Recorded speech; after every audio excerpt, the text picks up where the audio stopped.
and it is a very good opportunity to enter in a deeper reflection related what role do you want to play in the human rights world, not only in the in your local context, but also in the international context, no? And for me, it was a very important experience. The program itself, but also sharing the time and experience with my other fellows. At that time, I was in the program at 2005, and I had the possibility to share with people from Ecuador, from Philippines, from Republic of Congo, also from Trinidad and Tobago, from um, Timor del Este. Another colleague from Mexico also was in my generation, and from Liberia, and some of them were lawyers, some of them were advocates with other professions, from communications, from some of them were also, I think so, sociologists, and but everybody have had this feeling of sharing and reflecting, not only about their local context, but also what is our responsibility in building a transnational community. So I do believe the program is a very important platform for human rights defenders. Columbia University has an important commitment with human rights, and of course with human rights defenders. And I hope you all take advantage of this opportunity with the weight that you need it, because it could be a precedent for the future of you and your career. So thank you for the invitation. For me, it's an honor to be with all of you and to listening and sharing, if it's useful for you, my experience. So Stephanie, would you like to tell me how this is going to work? Are you going to do some questions for me, or how do you want to start? Alejandra, thank you. Maybe just, as we had said, you could maybe speak a little bit about the work you did, the trajectory you took. You already mentioned HRAP's impact. Thank you so much. I leave it to you to talk a little bit about your work, and then we can turn it to the advocates, and they will always have questions. Wonderful. So I will take a small amount of time to talk about my work, and I really wanted to listen the questions, no? And I think that could be a conversation that we all can have. So you probably read my biography, but if not, it's okay. Um, I am a lawyer. I am a Mexican lawyer. I was born in Chiapas, in the south of the country. And I did my law degree in the second most important university, a national and public university here in Mexico. And I also started my law degree in 1994, when something important happened in the country, which was the beginning of the Zapatista movement, which was and is an indigenous movement which established an important agenda, bringing to the center of the discussion about rights the agency of indigenous populations in in contrary or with the difference of what was the perception of the government and also the public opinion about indigenous populations here in Mexico, which was that indigenous needs to be integrated, um, assimilated, and not necessarily recognized the differences and also all the rights that indigenous people already had. So um, for me, that was the beginning of understanding human rights in my local context, but also in understanding human rights in a historical perspective, and how law could be used as a tool for ensuring safety and the space for sectors of the population that were historically excluded, no? And that happened with indigenous communities here in Mexico. The second important element for understanding what kind of law I wanted to practice was, of course, feminism. No, for me was very clear that the other exclusion very present in my country, and I think in the world, is the exclusion that women face for different reasons. No, but feminism was a framework for me to understand how the power dynamics are present in all the different spaces, and also how the subordination is working to maintain the status quo, which mainly is maintained by white men, principally rich men. No, so I'm talking in general. No, of course, all these elements and concepts are complicated. It's a complex discussion, but I am just trying to give you a framework of my reflection at that time.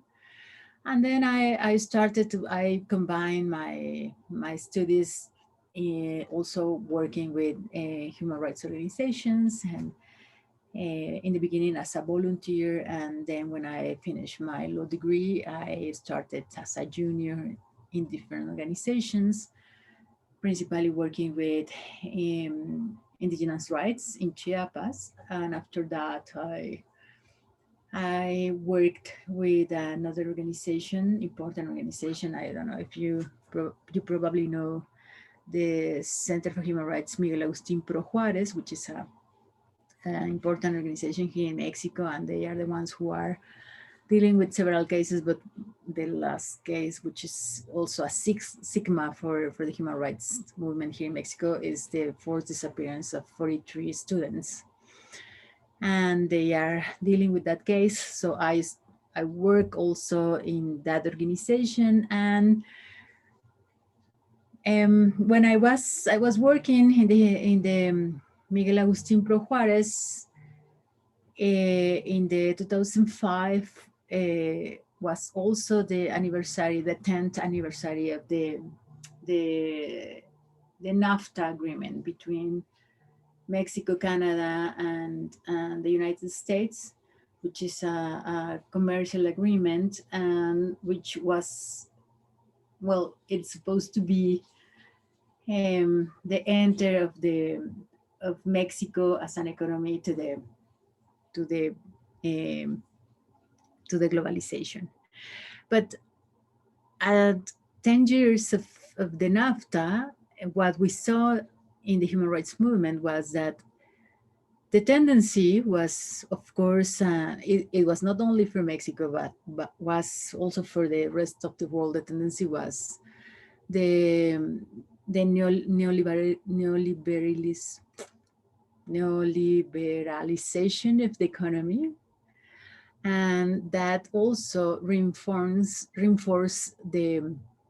this perspective of the individuality, and we saw a clear effect on ensuring, exercising, and demanding collective rights here in Mexico.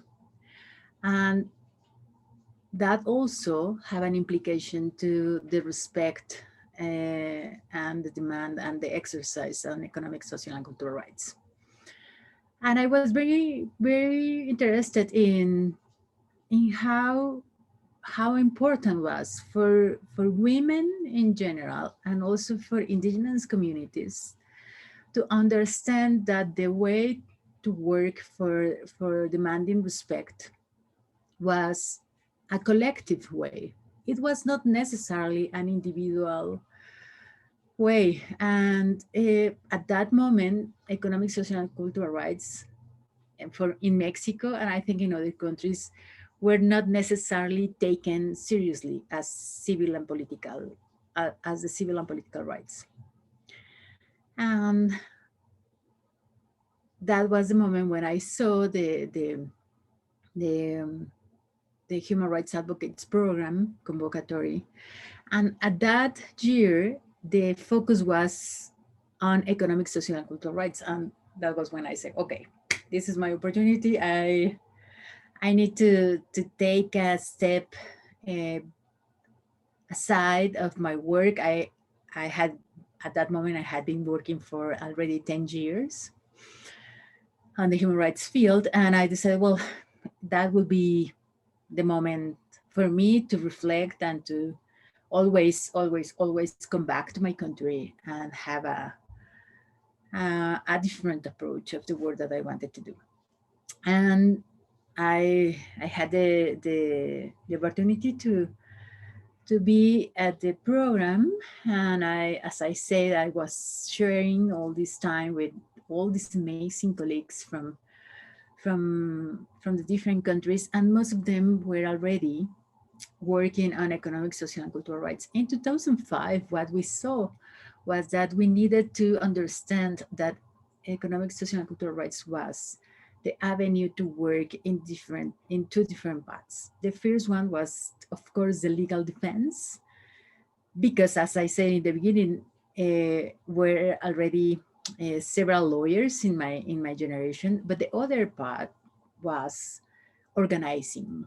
We saw that organizing, supporting community organizations, and supporting also a collective organization of workers was the key element to having the opportunity to defend economic, social, and cultural rights. We saw that it was very difficult to build a case with one person who was demanding not only the obligation and the respect of the state or the governments, but at that moment, we identified that the other actor which was already there on the human rights field were the corporations. And we saw it will be almost impossible for one person to challenge the power of the government at the same time that challenge the power of a transnational corporation and economic power. So collective approach was needed. And at that moment, I decided I don't want to go back to the Miguel Agustin Pro Juarez. I wanted to create a new organization.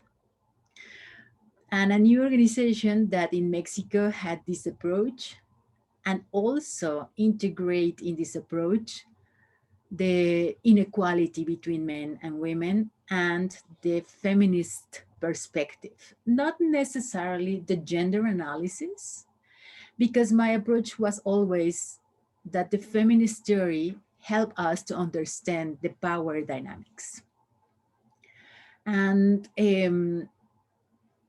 how the power dynamics also works in the micro spaces, for example, in your house or in the assembly of the community or when you are at the university. And understanding power dynamics also helps you to create strategies that are not only reacting to the problem, but also you have to react, of course, but you can react, but also build networks that will help you to do an structural impact. So I resigned to the Miguel Agustin Pro Juarez. They were not very happy with my decision. But the other element that I have to share with you, and I can do it because I did that in the moment, was that at that time I was probably 27, 28, and I had already 10 years working on the human rights field. I have experience, and I was a little bit a little bit tired of following the leadership of men that not necessarily have the same experience that I had, and that not necessarily recognize my work. And I was tired of that. I couldn't manage that. I was like, this is too much for me. I'm too young and life is too short. And I say, well, thank you so much, but this is the moment of creating something new. And that was when I decided to create ProDESC, the organization that I am still leading, and is the project of economic, social, and cultural rights. And our main focus is the defense of the right to land, territory, and natural resources of indigenous communities and agrarian communities that are being affected by the lack of protection of the government, but also by the corporations. And the other side of our work is the defense on labor rights, principally the right to freedom of association and collective bargaining. As I say, we are a feminist organization, which in our methodology doesn't necessarily means that we are working only with women. We are working with communities and with mixed groups, but we are in all our strategies and in all our interventions, we are underlining that inequality between men and women exists, and that we need to address that inequality in order to really have an impact on the framework of human rights and as human rights defenders. So ProDESC has already now 15 years. My team is already 32 people working. We are based in Mexico City, but we are mostly traveling to the States and to the communities. We have an area that is dedicated to litigation. The other area is dedicated to supporting organizing processes. We have another area that is focused on analysis and advocacy. And we have the area of strategic communications. Another important area, which is institutional development, and the area of administration, of course. And I have also a colleague that is developing the deputy director position.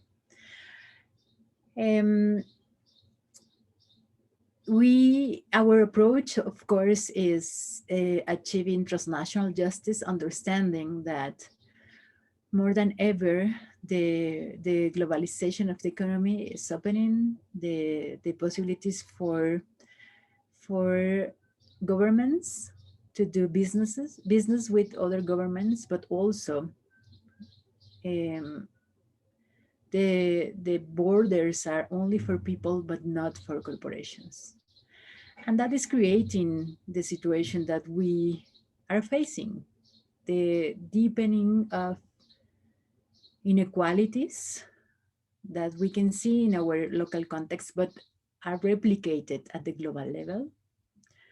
And we need to achieve transnational justice in our own systems, but also understanding that the fight is at the local level, what we need to build a transnational impact. And we need to build also transnational collaborations with other social movements, with other human rights defenders, and also understanding what are the transnational tendencies that are oppressing dignity of people and also creating the conditions of inequality at the world level and making more harder to exercise our human rights, no? So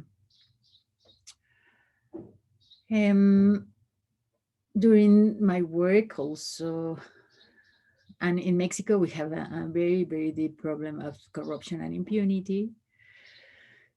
We have also this phenomenon of the corporate capture of the state, where the economic elites are deciding the public policies and the destiny of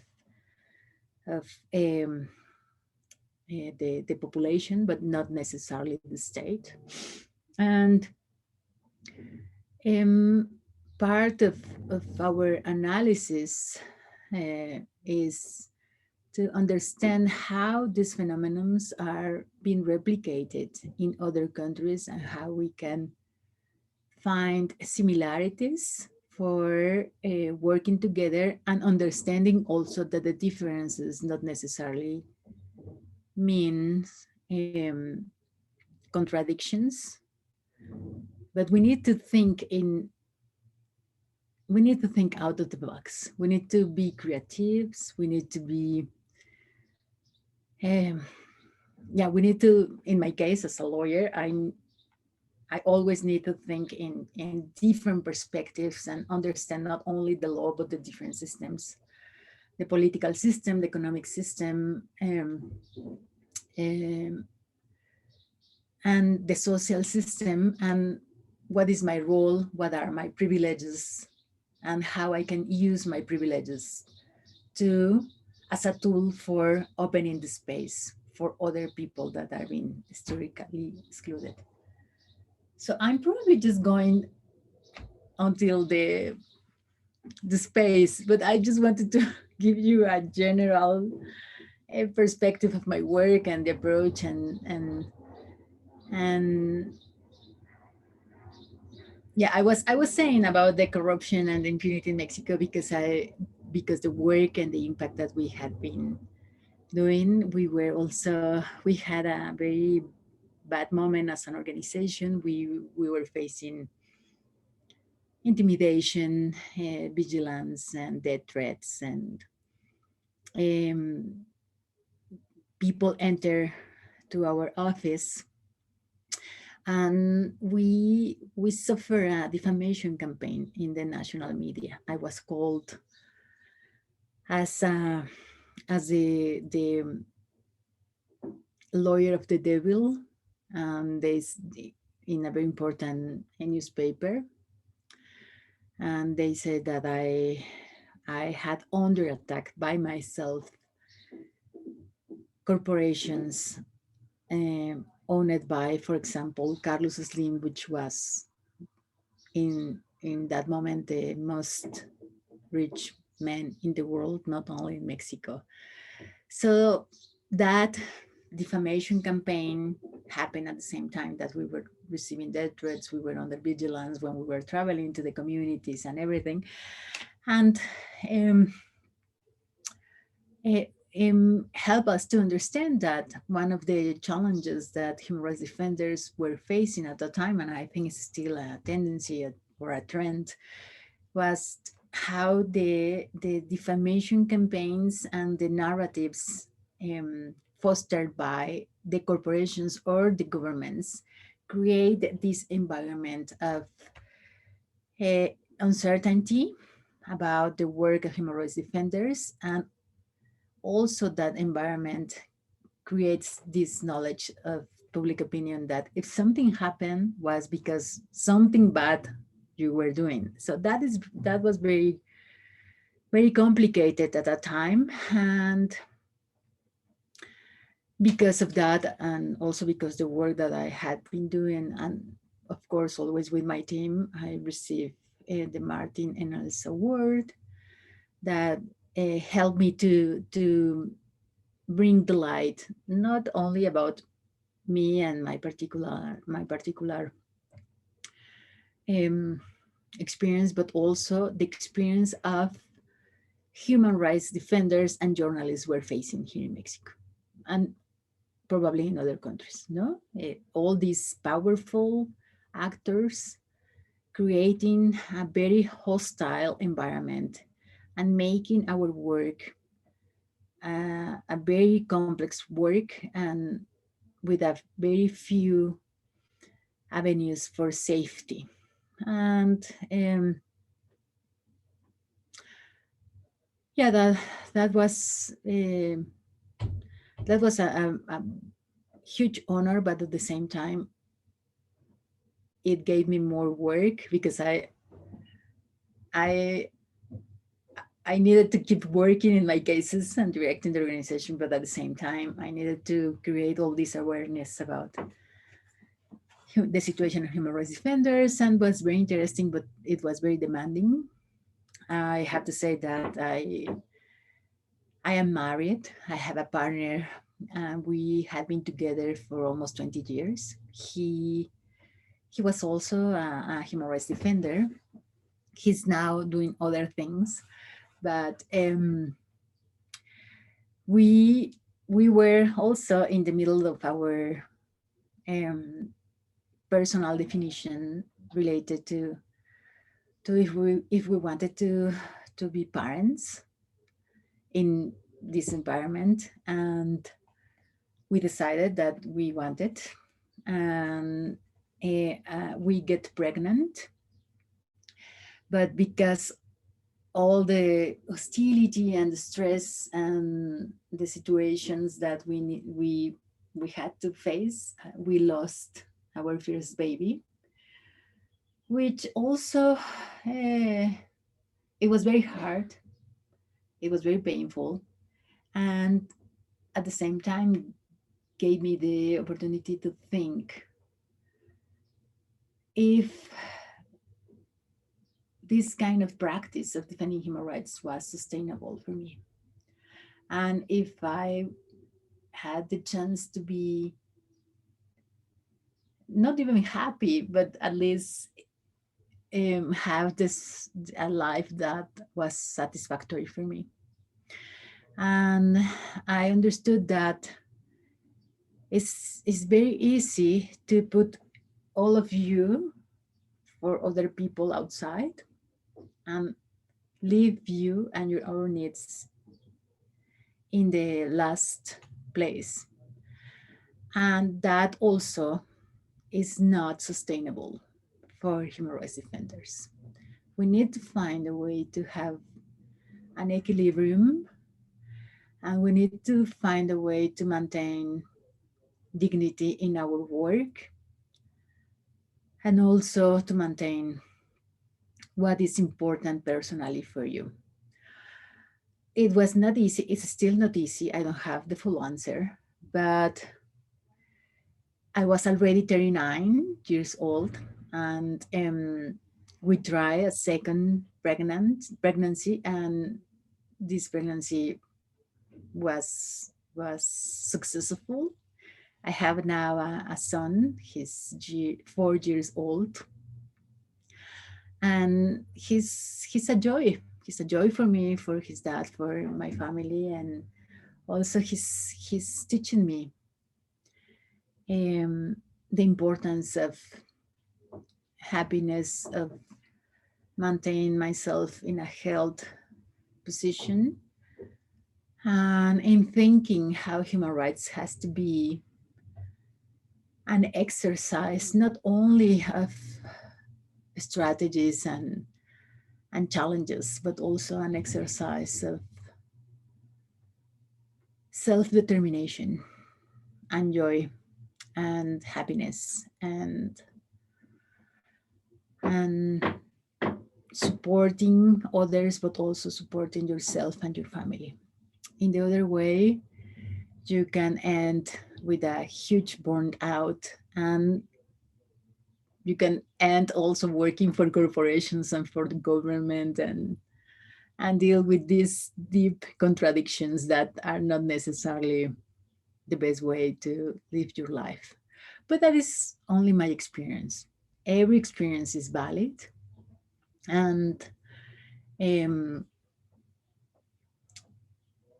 I also convinced that everybody has to pass for different situations to understand their own experience and their own life. My wish is that we don't necessarily need to learn from the pain.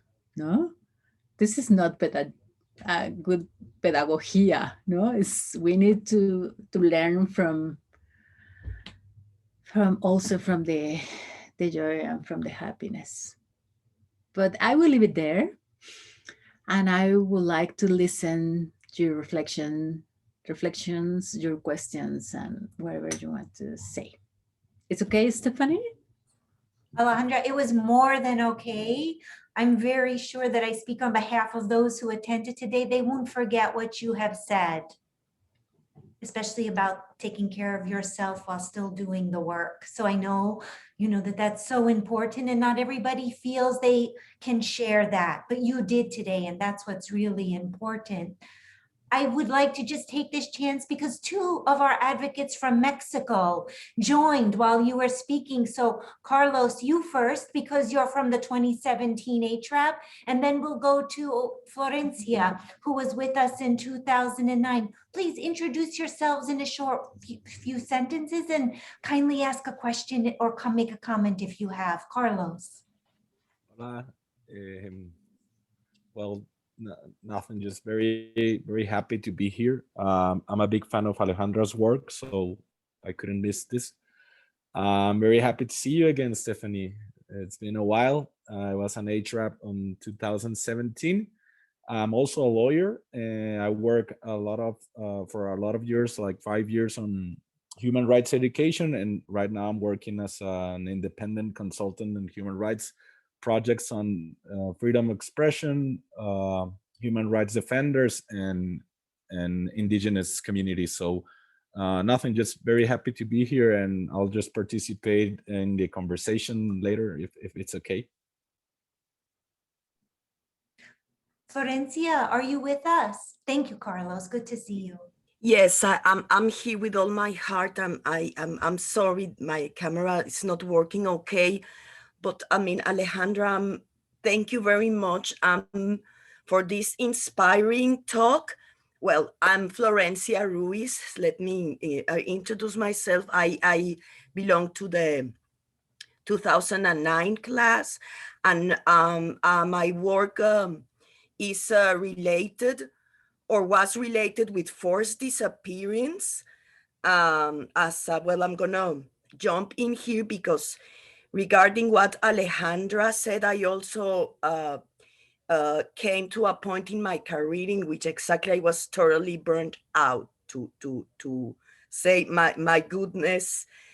I'm doing, because I wasn't even helping the families. I took off some years to do things that I wanted to do. In my case, I always dream to also write creative writing, but I'm going back to the track. It's also something that people, I mean, it is in our heart and in our blood. And I like to ask a question to Alejandra. What would be those moments, or a moment, Alejandra, in your career? Because I'm sure you have many accomplishments in which you can say that it has been worth it. Thank you.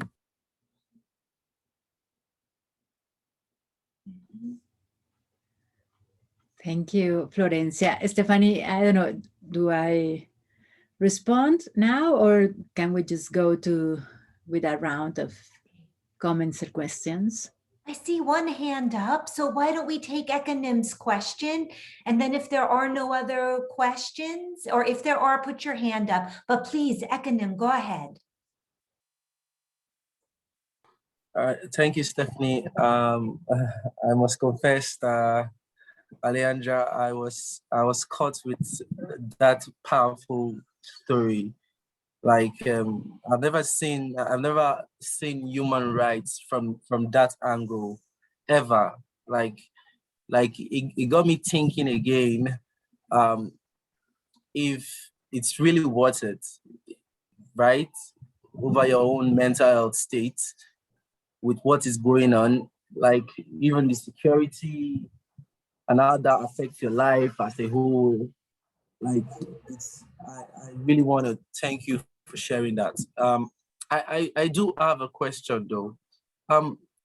How were you able to, like, what motivated you to still continue in as much as you had this not really about where you talked about policies and practice, not really necessary. It's all about exercising that self-determination, the awareness of yourself, you know, like what really motivated you to continue in as much as you had all other issues going on around you?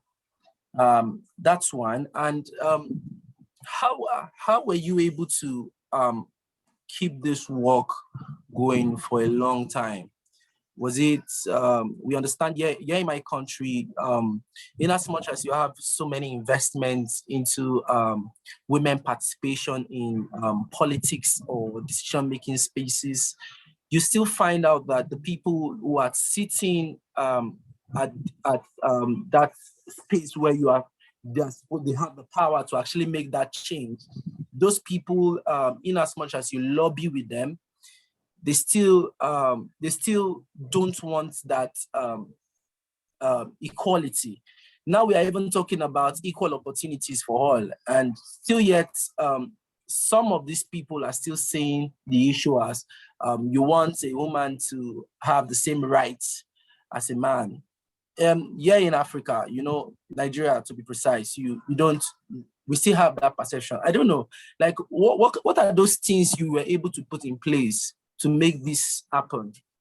Thank you very much. Thank you, Ekanim and Joy. Just because we're running out of time, if you could ask your question succinctly, please, Joy. Hi, Alejandra. Thank you so much for your presentation. It just warmed my heart so much. Thank you so much for opening up to us, and I truly appreciate you being here today. I think my question is, I was reading an article recently on the Zapatista uprising, and what struck me was that though indigenous women have been participating in social mobilizations and social organizations and activism work, but mostly under the umbrella for economic recognition. So for me, when I read that article, in the course of the Zapatista uprising, women were also demanding for political representation. And the article specifically interviewed some female mayors on their experience with municipal power, and their experience has not been positive. Most of them have said that they've experienced intimidation by the male counterparts. And one specific statement that one of the interviewees had said was the experience with the treasurer of one of the council members when he denied signing checks and was not did not want to contribute to did not actually support decisions made by female mayors. So and listening to what you've just shared with us, I think nothing has changed much.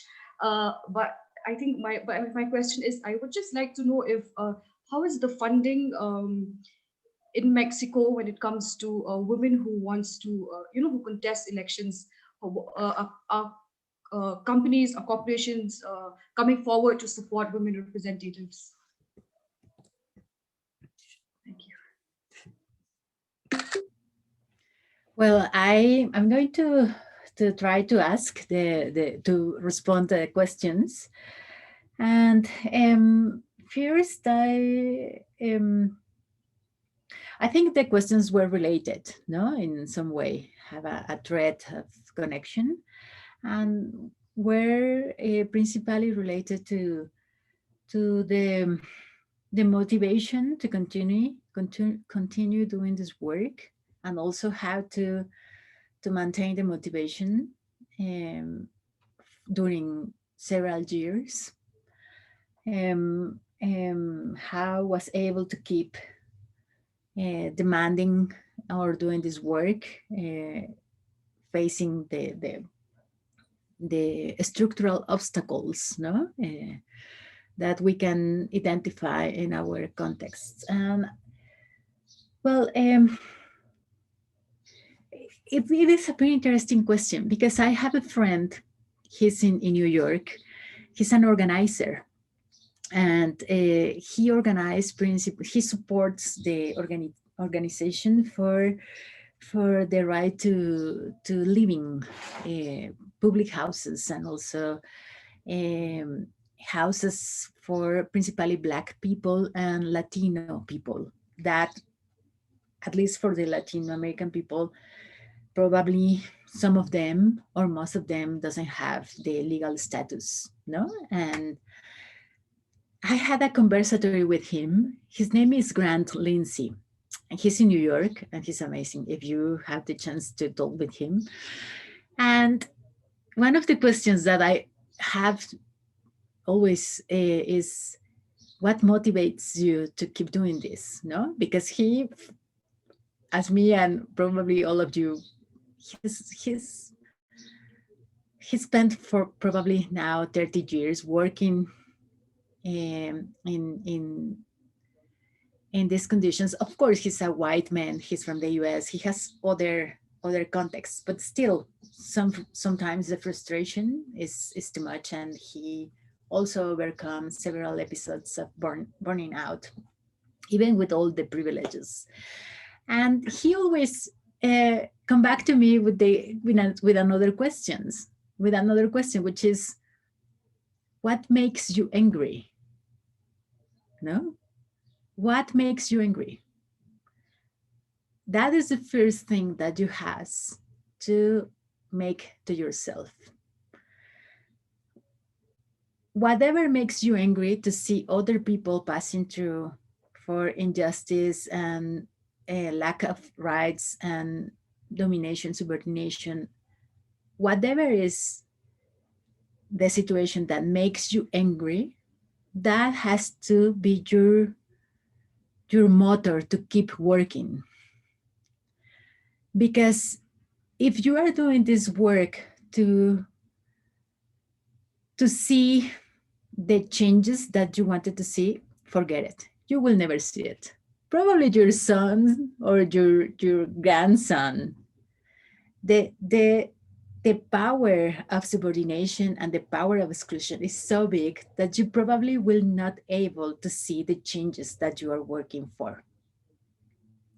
So you have to be realistic. You have to have a floor of realism, and then to understand what makes you angry and what do you want to do to change and to give a little bit of your life to this. And understanding what makes you angry and what also is your privilege to organize and support and change what is making you angry, that is when you can understand how do your work, how to build an impact, and how to keep working in these issues for several years. Because it is important to understand that all these issues that we are working on are issues that are not going to change in 1 year, 2 or 3. We can play an historical role in the history of defending human rights. but we are not going to be the ones who are going to change the world. And taking your place in that historical question also gives you perspective about how you can decide, work on these issues, but also decide, work in your own issues. Work in what makes you a better person, work in your fear, your wants, your own exclusions, and identify that the human rights struggle is not necessarily where you are going to find the answer for your fears and your pains. It is a dialectic work. In the other way, you will do this work for other ambitions. And if you do that work for other ambitions, it's also okay. But you have to be honest. If you are looking for recognition, it's okay, but you have to be honest. If you are working in these issues for getting funding, it's okay, but you have to be honest about that. If you are doing this work for because in the future you are looking for a political position in your government, it's okay. But you have to have the integrity to be honest with yourself and also with the people that you are working with. In the other way, you are just replicating the things that human rights defenders and human rights movements wants to change, which is the lack of transparency, corruption, lack of integrity. No? So I think for me, that is part of what motivates me every day and in a long run to keep doing this work, and also to see that one part of me is still this young woman with all these dreams, and I'm still a very idealistic person. I dream a lot, no? But in the other hand, it's also very important to understand power dynamics, and how those power dynamics are defining the future of people. And understanding power dynamics and also understanding our personal power, it is, at least in my experience, very important to avoid frustrations and disillusion. For example, Kanem, when you are talking about how to bring in these structures the impact for making space for women and for other people when they wanted to maintain the power, and how difficult is that, and you can be very creative and you can win all the cases, but still they maintain the power. And if they share the power with women or gay people or other people that you are fighting for, it will be not in an equal perspective. It will be probably in a patronizing way, no? Like, okay, we are going to do the exception, but only because the exception is going to reinforce the status quo. That is always their reflection. They know everything. They have all the information, they have the power they have. So they can do the exception, but because they know that the exception is going to reinforce the system. So understanding that, the strategy is, okay, let's play the power dynamic and let's push for the space. At the same time, you have to make the strategy with social movements and with with the sectors that you decide to support, that this is only the first round, but the strategy has to understand and to make the mapping of the power at the local level, the state level, the national level, and also the international level. What are the sectors that are deciding? What are the sectors that are making the power decisions? Where you can find the opportunity to make a precision shot for shift the power dynamics. And that is complicated. That requires a lot of analysis, resources. But with that clarity, you can ask for resources. You can make the narrative to funders for giving you resources for a real impact, which will take years.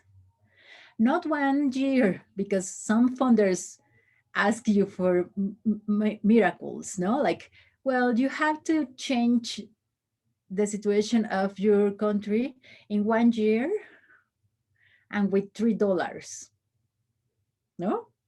And it's like, no. No, because I understanding deeply what is happening and we really want to have a change. We need to think in strategies that are going to take years and are going to take also resources, and we need to be prepared, and we need coalitions, we need networks, we need salaries, dignified labor conditions for doing this kind of work, and we need resources for that. Because the power that we are facing is not only the elite in our neighborhood. So maintaining both sides, your dreams, but also the power analysis is a more realistic approach, can give you the possibility to reach some changes, and those changes and those successes also can give you energy to maintain this work, to have impact. But at the same time, it is important to think what kind of legacy you want to build.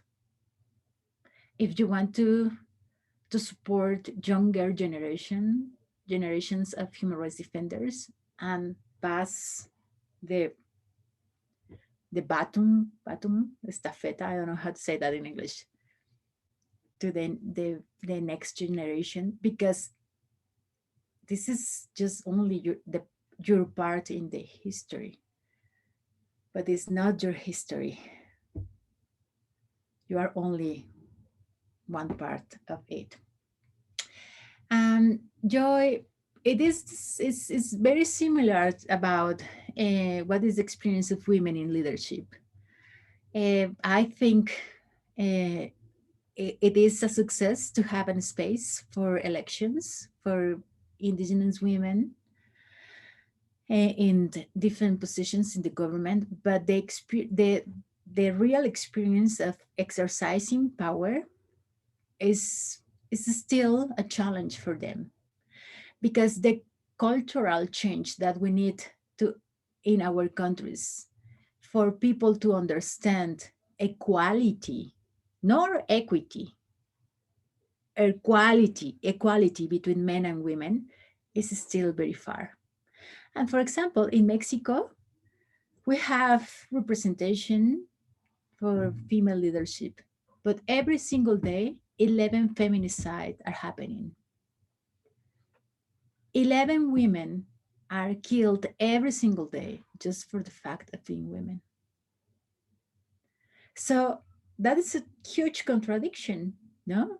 And people in general can think, well, women have equality in Mexico. Yeah, but what maintains equality and what ensures equality is access to justice. And in in the percentage of access to justice for feminicide, only one case is getting to the first instance for a legal resolution. The other 10 women are still in a situation of impunity. So realities are very complex. We need to keep pushing for political representation, but not by all the narrative. Always make the power analysis about, well, women have the space for political representation, but in reality, the power dynamics and the structure of power are still against equality between men and women. And let's celebrate that we have this possibility, but the challenge will be the exercise of that power. And you have to think in the strategy to make that exercise of power of female leadership a difference and a space for other women that will be able to participate at that level. Funding is still a challenge. Asking for funding being a female leader, it could be in a political position, but also it could be in a just as an executive director of a human rights organization, which is different, no? But still, every single day, I can tell you, Joy, that still in my position, and I have a powerful position. I am not making myself like I am a victim still of no. I work for the position that I have, and I have a powerful position. But still today, in some spaces, every single day, I have to demonstrate my authority. And my male colleagues doesn't necessarily. And that is only because I am a woman. And some years ago, I was always frustrated, no? And I was always fighting about that.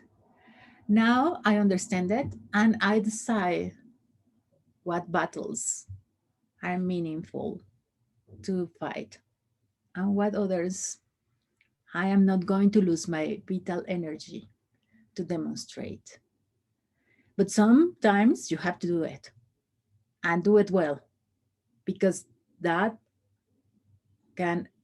means a new opportunity for a woman that is waiting for their place and their moment. So thinking about you, but also thinking about the impact that you can have for other women and other generations of human rights defenders.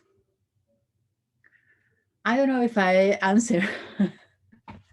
If not, just tell me. But I am afraid that my time is very tight, Stephanie. Oh, it's okay. I mean, everyone I think here is grateful for this, and they will take it with them. You were my 6th alumni speaker for this cohort and my last one. I cannot call anyone else to speak to them because no one can top you and what you have left them with today, this message about themselves on so many levels. So on behalf of everyone, Alejandra, thank you so much. It is my pleasure, and I'm so happy that I have the opportunity to share with all of you. I hope it's useful. Nobody have the answers, but I also wrote some articles about what I'm talking about. I'm going to send it to you, Stephanie, if you can share with them. Sure. That will be probably also useful. It is not only my reflection. It is not only about my experience. It was already an issue of the academia, and we need to learn how to make the interpretation of our personal experience and to make it political. And writing in the academia, it is also making it political. So I will send it to you. I hope it's useful. If you have doubts, please write me. Carlos and Florencia, I really hope that we can meet in person one day. We can do something together. I would love to do it. And to everybody, I'm so honored to be with all of you, and I would like to have more time to share and to listen more about your work, because I'm sure you are doing important work, and you will see the impact. But don't forget about yourself. Don't forget about your happiness. Don't forget about your health and what makes you happy. Go to dance, spend time with your family and with people that you love, and don't lose the possibility to enjoy life. That is what is going to make you a better human rights defender. So I have to run for my other meeting. Stephanie, thank you for the invitation. Yes, thank you so much, Alejandra. And everybody, thank you Thank so you, Ale. much. And thank you for the heart, Tamar. Besos a todas. Besos a todos. Thank you. Thank you very much. Bye-bye. Bye.